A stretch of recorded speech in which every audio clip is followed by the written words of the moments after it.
நம்மளே பண்ணலான்றதுல நான் தெளிவாக இருந்தேன். ஏன்னா நான் சொன்ன மாதிரி எனக்கு ரெகுலராக படம் எடுக்கிறதுல எனக்கு விருப்பம் இல்லை. இன்னொன்று இப்போ நான் ஒரு சேஞ்ச் கிரியேட் பண்ணணும்னு நினைக்கும் போது அதை நான் தான் பண்ணணும், மற்றவங்களை போய் தொல்லை பண்ணக்கூடாதுன்னு தான் நான் யோசிக்கிறேன். வேறு எதுவுமே இல்லை. இப்போ ப்ராபப்ளி நான் இப்போ என்னை ப்ரூவ் பண்ணதுக்கப்புறம் மற்றவங்களுக்கு நான் சேஃபர் பெட்டாக இருக்கலாம்.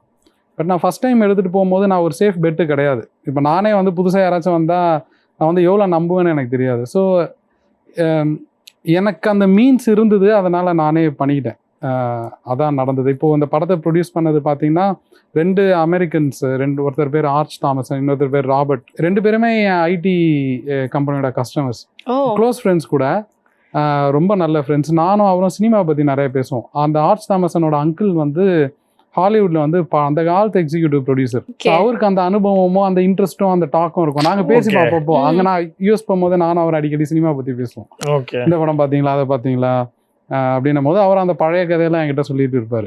ஸோ அவர்கிட்ட நான் சொன்னேன், அப்போ நான் ஒரு நாள் படம் எடுக்கலான்னு இருக்கேன், உங்களை ஒரு ப்ரொடியூசர் ஆக்கிறேன் இருங்க அப்படின்னு சும்மா ஜோக்குக்கு சொன்னேன் அவர்கிட்ட. அப்புறம் நான் ஷார்ட் ஃபிலிம் எடுத்தேன். அதான் என்னோட ஃபஸ்ட்டு கேமரா தூக்கின எக்ஸ்பீரியன்ஸு. ஷார்ட் ஃபிலிம் எடுத்த அப்புறம் அவர் பார்த்து அவருக்கு ரொம்ப பிடிச்சிருச்சு. அப்புறம் எனக்கு கொஞ்சம் சின்னதாக ஃபண்ட்ஸ் கொடுத்தாரு. அப்படிதான் இது ஆரம்பிச்சது.